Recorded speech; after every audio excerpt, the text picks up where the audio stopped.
Hi guys, another vlog ng aming pagpa-practice ng band. And for today, we decided na around Montalban lang kami magpa-practice. Ito yung asawa ko. Higil yan.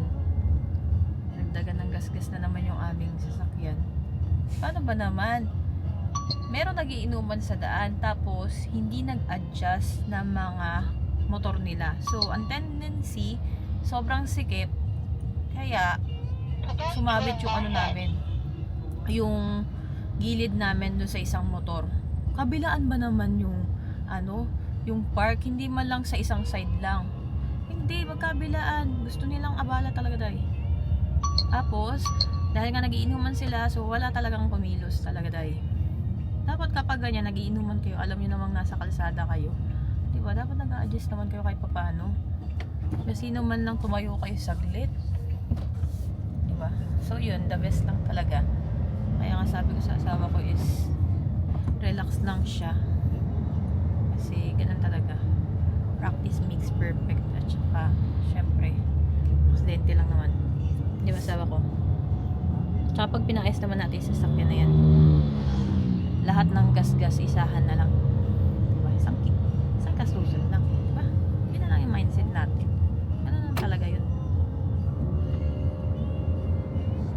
So ngayon is pupunta kami sa may bandang Riverside, which is doon pinractice yung asawa ko nung driving school. So doon muna kayo mag-practice for today. Dex and Laika.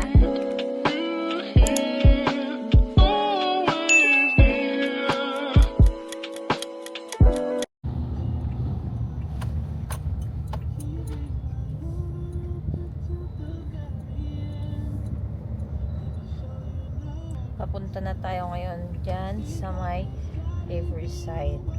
Dito din yung daanan kapag merong mga perya. Ayan.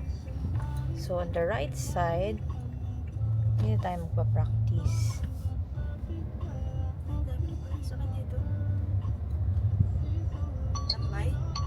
Oo. So ang dami din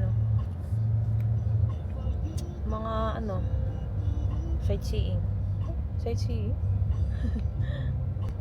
So akala namin wala masyadong sasakyan dito, pero mga motor lang naman, tapos yung iba mga nakapark na.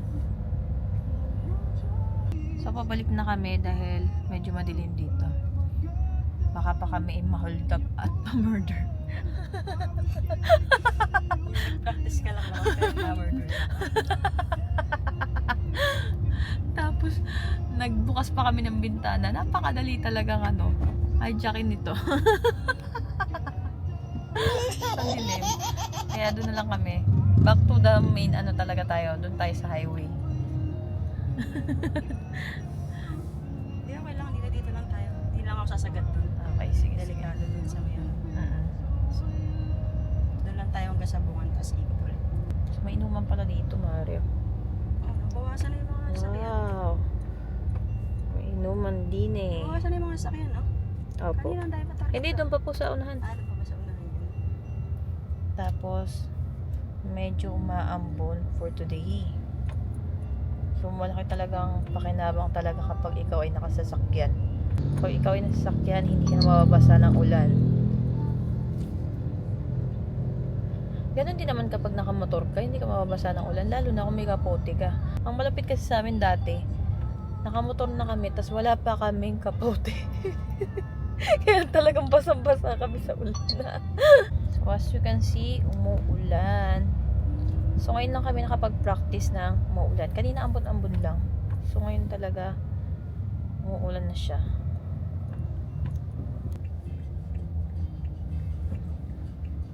So yan, ikot-ikot lang daw kami dito, sabi ng asawa ko.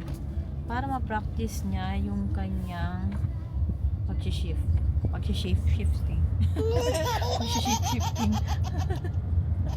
Kasi may time kasi na pag nag-shift siya ng hindi ko makagat. Hindi ko kasi naapakan mo. Wala, ko sa... So guys, nakailang ikot na kami dito. And dito lang kami ikot. Dito lang. asawa ko. Diretso doon. Tapos, hanggang doon sa may sabungan. Sabungan ba yun? Iniikutan natin? Sabungan ba yun? Yung iniikutan natin? Oo. Ah.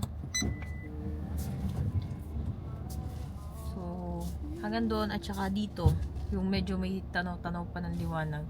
Kasi yung bandang dulo medyo madilim na guys.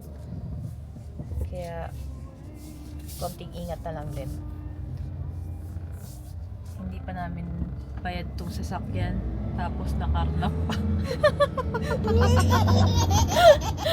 Diba? Bongga. Iyak malala talaga. Yung lumabas ka ng bahay mo nang may sasakyan, pag uwi mo wala ka ng sasakyan.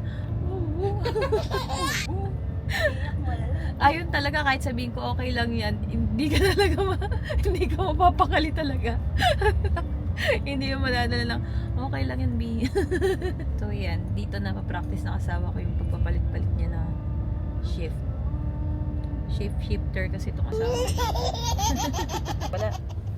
Ayan, meron din namang mobile din dito sa madilim na part. At meron na silang huli. Parang lang na isda eh. Ayan. Yan, sa mga kabataan kasi na nandyan, lalo na kapag 10 oras na ng gabi, huwag kayong gala ng gala. Akala nyo ata hindi kayo sasampulan ng mga otoridad eh. Mga pasaway. Yun yung mga nakatambay dyan kanini. Ayan. Huli kayo ngayon, no? So, ayan, merong inuman dito. Kung hindi na ako buntis. Talaga naman. So dito may resort din dito. Dalawa resort dito, di ba? Ito ang resort yun. So may mga resort din dito. So we are going home. Nakaisat kalahating oras na kami dito. Gusto mo pang umikot? Ayan na. So baka by tomorrow ulit kami, mag-practice ulit kami. So syempre may time kasi na naantok na asawa ko, pagod. Kaya minsan hindi na kami nakapag-practice. So itong time na to, naisingit lang ulit namin. Napaka-serious ng aking asawa. Bonggang-bongga. Thanks for watching. Share. Don't forget to like, comment, and subscribe. See you next vlog.